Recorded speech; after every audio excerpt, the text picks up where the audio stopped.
Ya, selamat berjumpa kembali ya, saudara. Kali ini kita akan bahas satu topik yang menarik. This is my father's world. Ini adalah dunia Bapakku. Karena orang Kristen seringkali diperhadapkan kepada hal-hal yang membingungkan. Dunia ini dunia yang berdosa, kita harus jangan terlalu melekat, kita harus menjauh. Tapi kita masih hidup di dalam dunia ini.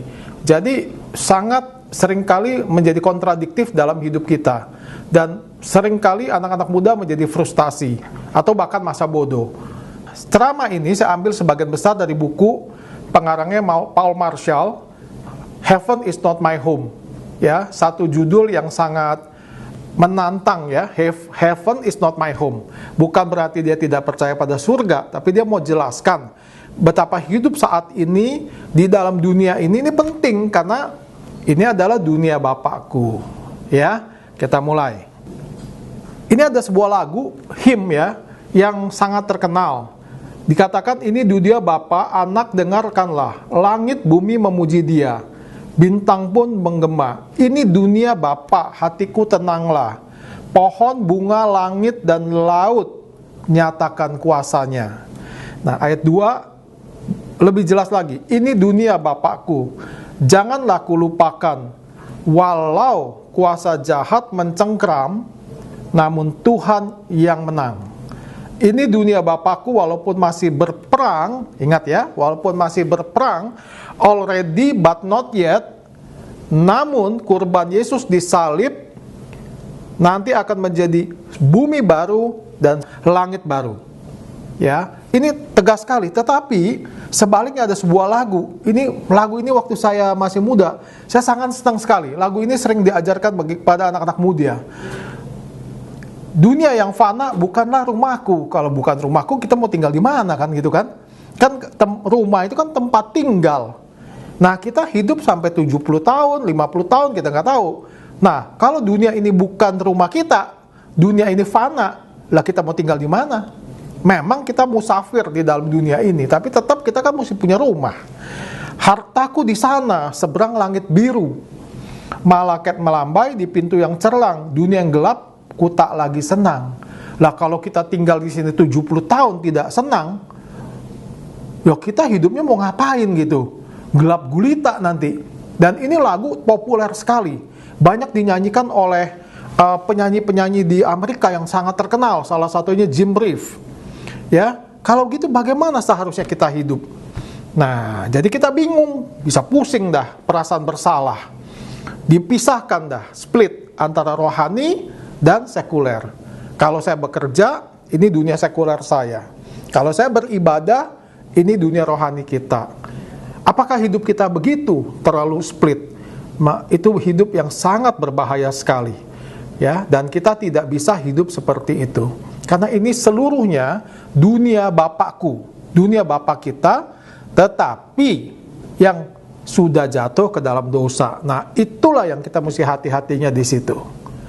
Sehingga kita menimbulkan pengertian yang salah.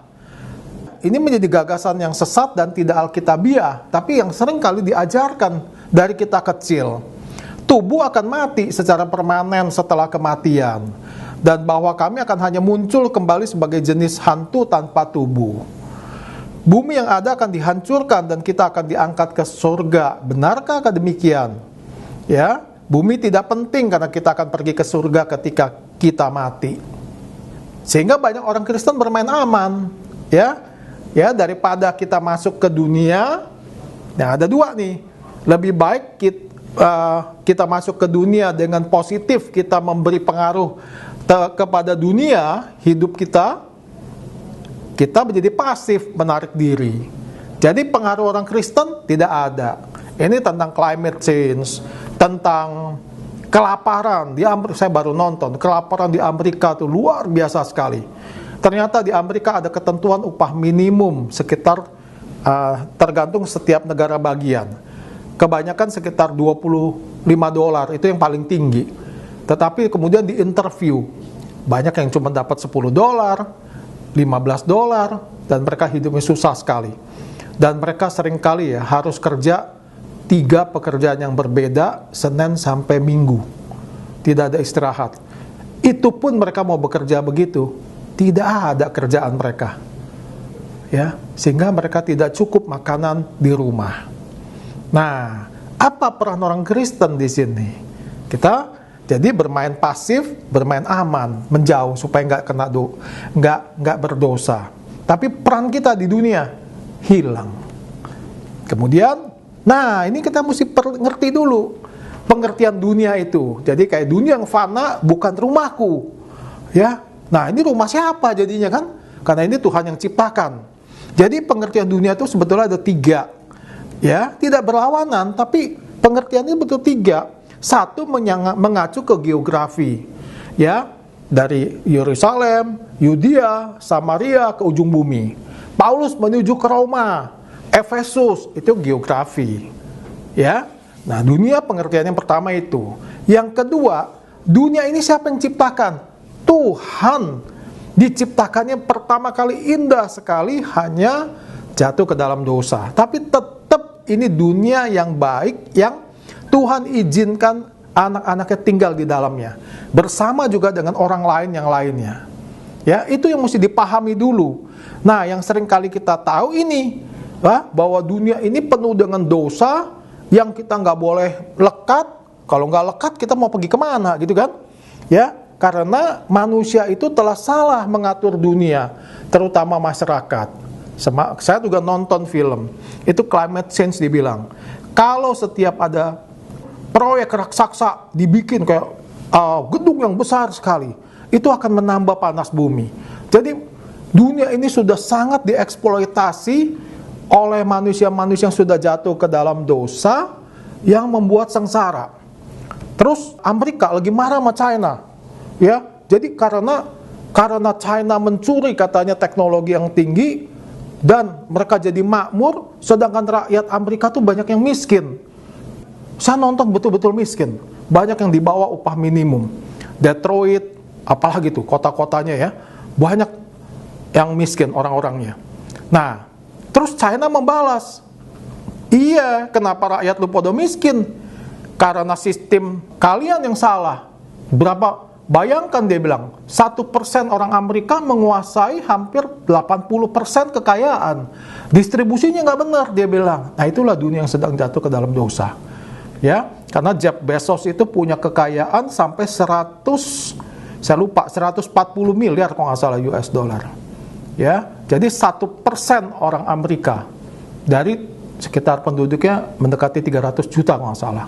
Hanya 1% 300 juta, 3 juta orang doang 1%. Ya, bayangkan. Jadi yang lainnya tuh banyak yang miskin.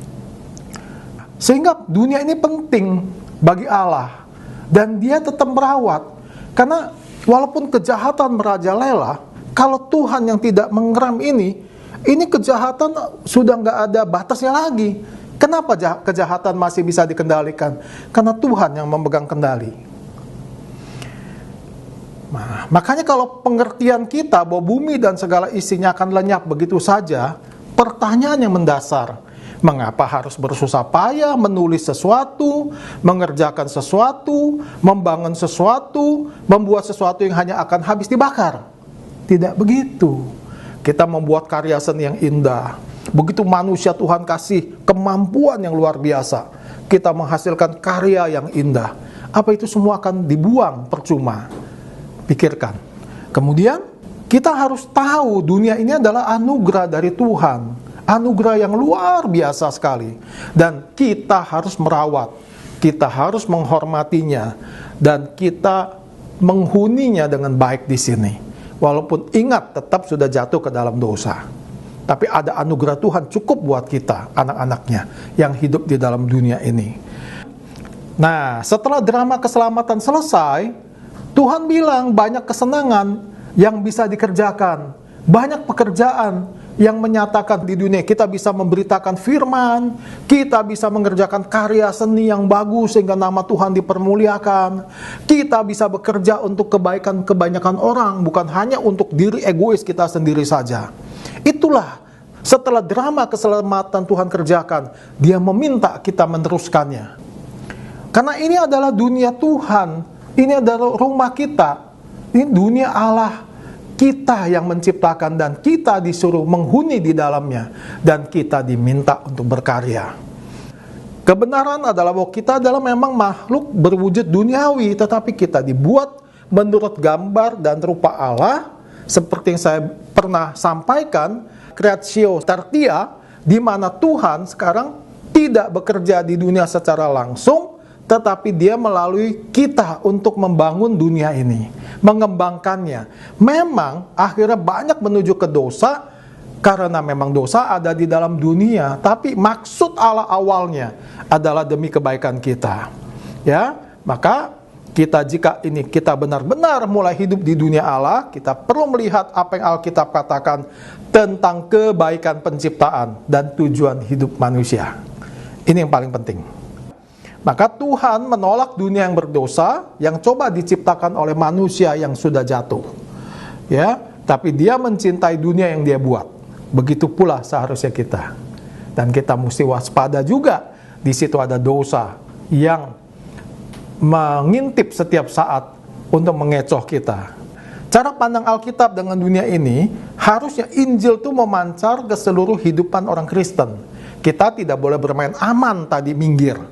Ya, kita bagaimana peran kita menyatakan, ya, nanti saya akan buat satu video lagi mengenai Chick-fil-A, satu perusahaan ayam goreng kalau nggak salah ya, itu di Amerika, bagaimana bisnisnya dia mempermuliakan Tuhan.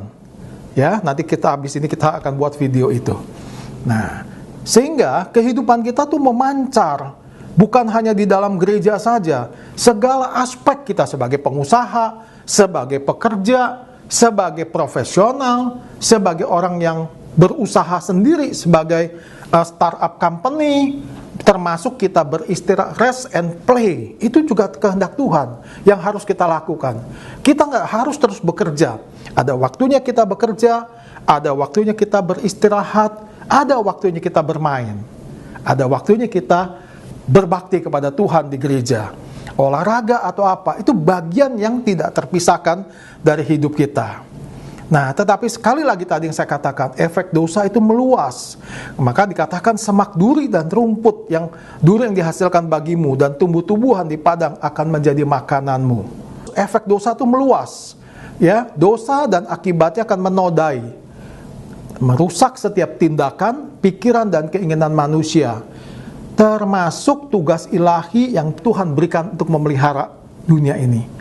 Jadi, walaupun kita mengerjakan pekerjaan Tuhan seperti ini nih, kita membentuk satu pelayanan, ya, bukan berarti kita nggak bisa berdosa nih di sini kalau kita nggak hati-hati. Ya, walaupun kita mengerjakan pekerjaan Tuhan, ya, karena kalau kita nggak hati-hati, kita mudah tergelincir. Ya, kita tidak tahu, kita berjalan di titian, kayak Jonathan Edwards katakan. Ya, kita berjalan di titian, kalau kita tidak hati-hati, tergelincir, kita bisa jatuh. Dosa membuat pekerjaan kita jadi berat. Walaupun prinsip bekerja Tuhan perintahkan sebelum kejatuhan, tetapi setelah kejatuhan, dosa membuat pekerjaan kita menjadi berat. Bekerja itu sebetulnya tugas yang menyenangkan dari Allah. Seharusnya walaupun ada dosa, kita harus memandang bahwa pekerjaan ini adalah tugas yang menyenangkan bagi Tuhan. Ini dengan banyak pandemi, staf saya banyak yang saya rumahkan. Terus, dia desek-desek mau masuk. Loh, lu kan enak di rumah, nganggur. Nggak mau pak, bosan pak. Ya, hati-hati, natur kita tuh bekerja. Ya, kemarin tuh beberapa orang mau masuk. Nggak bisa, di rumah saja. Nggak bisa pak, bosan pak. Lah kan lu senang kerja di rumah, tidur-tiduran di rumah. Nggak mau pak, bosan pak. Kenapa? Natur manusia itu bekerja. Jadi kalau kita melawan natur kita, ya kita berbahaya. Maka hati-hati, dosa membuat pekerjaan kita sengsara, kerja keras yang menyakitkan. Orang di Amerika, 3 pekerjaan sehari dengan Senin sampai Minggu itu pun seringkali nggak bisa makan dengan cukup. Sampai beli diapers buat anaknya pun juga nggak bisa. Perjuangan kita dengan dosa nih. Dosa itu kayaknya pertama kali kayak nggak ada masalah. Tetapi dia secara gradual dia akan naik mengarahkan kita. Level ini nggak ada masalah, tumpul hati kita. Naik lagi satu level, tumpul lagi. Nah, biasanya karena muncul dari hal-hal yang baik dulu. ya, hanya sedikit bengkok. Nah, nanti bengkoknya keterusan nih, mengarah kepada kematian. Karena dosa merembes dan mempengaruhi cara hidup kita tanpa kita sadari. Anda masih ingat, mungkin anak-anak muda tidak tahu tentang sistem politik apartheid di Afrika Selatan, di mana orang kulit putih mendominasi orang kulit hitam. Betapa sengsaranya orang kulit hitam di sana, karena dianggap penduduk kelas 2. Ya, jadi dominasi dikuasai orang kulit putih yang jumlahnya sedikit, mendominasi semua, mereka dianggap kayak budak. Anda tahu, banyak orang putih di sana tuh adalah orang Kristen yang setia, orang Kristen yang sungguh-sungguh berbakti, dan anak-anak mereka dididik dengan firman Tuhan. Tapi mereka nggak menyadari bahwa hal seperti itu tuh berdosa, karena mereka sudah dari kecil dididik, ya itu benar, baik gitu. Sampai apartheid itu tumbang, ya, banyak anak-anak mudanya tuh resah bagaimana masa depan mereka, ya kan? Mereka orang Kristen yang baik, beribadah, mendidik keluarganya secara Kristen, tetapi mereka menjalankan fungsi apartheid. Waktu apartheidnya jatuh, merekanya juga bingung. Nah, itu dosa itu masuk, kelihatannya pelan-pelan bengkoknya, tapi menuju kepada kematian. Penebusan Kristus mencakup seluruh ciptaan. Makanya karena ini rumah Bapakku, kita harus menjadi agen kebenaran. Kita harus berkarya, kita harus proaktif menyatakan kebenaran dan cinta kasih Tuhan ke banyak orang, sehingga nama Tuhan boleh dipermuliakan. Sama seperti dosa Adam jatuh ke dalam dosa, penebusan di dalam Kristus mempengaruhi seluruh aspek, bukan hanya dosa manusia. Harusnya seluruh aspek alam dan sebagainya mencakup penebusan Kristus, ya. Dia tidak terbatas hanya pada satu bidang ciptaan. Seluruh ciptaan akan didamaikan. Allah melalui Yesus Kristus akan membuat langit baru dan bumi baru, tempat tinggal kebenaran. Dunia yang ada sekarang dihancurkan nggak? Tidak. Eskatologi yang benar, ya. Dunia ini adalah dunia ciptaan Bapa kita. Nah, seharusnya tugas kita apa? Menjadi penata layan kehidupan. Kita nggak boleh egois, menjadi penata layan kehidupan. Dan ingat, setiap orang berbeda fungsi dan panggilan. Jangan kita ingin menguasai semua, seakan-akan semua bidang harus tunduk kepada saya. Kita semua dipanggil untuk menjadi pelayan ciptaan.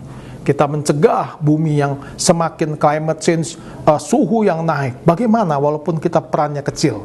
Ya, kita harus juga sungguh berperan di sana. Dan kita mengasihi orang, merawat ciptaan dalam arti luas.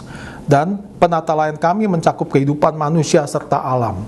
Bagaimana kita mempunyai rasa empati kepada orang yang kekurangan, bagaimana kita memberi dampak yang bagus, ya, bagaimana kita membangun pendidikan supaya orang mau belajar serta merawat alam. Inilah tugas panggilan kita sampai Tuhan panggil kita, dan semua yang kita kerjakan itu sangat bernilai, ya, hati-hati, sangat bernilai. Nanti Tuhan akan menilai semua itu. Sebetulnya perumpamaan talenta itu bukan orang, keselamatan itu hanya datangnya dari Tuhan anugerah.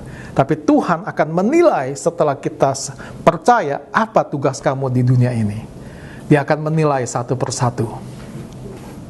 Nah, makanya tugas kita sebagai anak Allah adalah menahan dan membalikan efek dosa. Mengatasi kejahatan sehingga kasih, kebenaran, dan kedamaian dapat menang dan nyata di dunia ini. Ini susah sekali, ya. Janganlah kamu kalah terhadap kejahatan, tetapi kalahkanlah kejahatan dengan kebaikan. Nah, jadi di antara waktu ini, already, saat kita menunggu datangnya kerajaan, but not yet, kita sudah diselamatkan, kita sudah milik Kristus. Tapi ingat, belum sepenuhnya sampai nanti Tuhan datang yang kedua kalinya. Makanya di tengah seperti ini kita bisa melawan kejahatan, rasa sakit dan penderitaan di setiap bagian kehidupan. Bagaimana di tengah COVID yang seperti ini? COVID ini diasumsikan seperti Perang Dunia Ketiga nih. Perang Dunia Kedua tahun 45, begitu banyak orang meninggal. Tetapi sekarang bentuk perangnya itu adalah penyakit yang seperti ini, yang kita bingung. Virusnya kita nggak bisa lihat, cara menularkan ke kita, kita tidak tahu. Ya, tiba-tiba kita bisa kena. ya, menakutkan sekali. Tetapi disitulah kita bisa berperan menjadi model yang tidak sempurna dari surga yang akan datang. Ya, artinya apa? Pada waktu kita hidup, bagaimana orang melihat kita hidup menjadi berkat buat orang lain. Tetapi sejauh kita mendengar firman Tuhan, sejauh kita dengan rendah hati dan sabar berusaha melakukan kehendak Tuhan di tengah penderitaan, kadang-kadang di tengah kemiskinan, di tengah tekanan, seharusnya kita tetap punya pengharapan. Karena yang memberikan itu adalah Tuhan yang hidup, yang kita percaya. Ya, karena kita memiliki harapan karena ada janji Tuhan.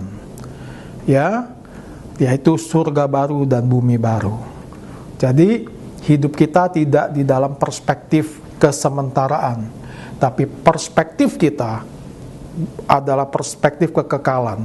Perspektif itu penting sekali karena menentukan segala tindakan kita. Ya, bagaimana kita mengantisipasi hidup kita di tengah juga kesulitan, penderitaan, penuh banyak kematian di sekeliling kita. Tetapi bagaimana kita melihat nanti ada surga baru dan bumi baru. Itu adalah prinsip kita memandang dunia ini. Ya, nah akhirnya kita dari Taman Eden menuju ke sebuah kota baru, Yerusalem baru. Kiranya hal ini boleh ada di dalam hati kita. Sama-sama kita belajar, termasuk saya terus belajar. Ya, terus saya ingin menjadi berkat buat bagi orang lain. Apa yang Tuhan percayakan kepada saya harus saya bagikan. Bagaimana hidup ini menjadi berkat buat orang lain. Amin.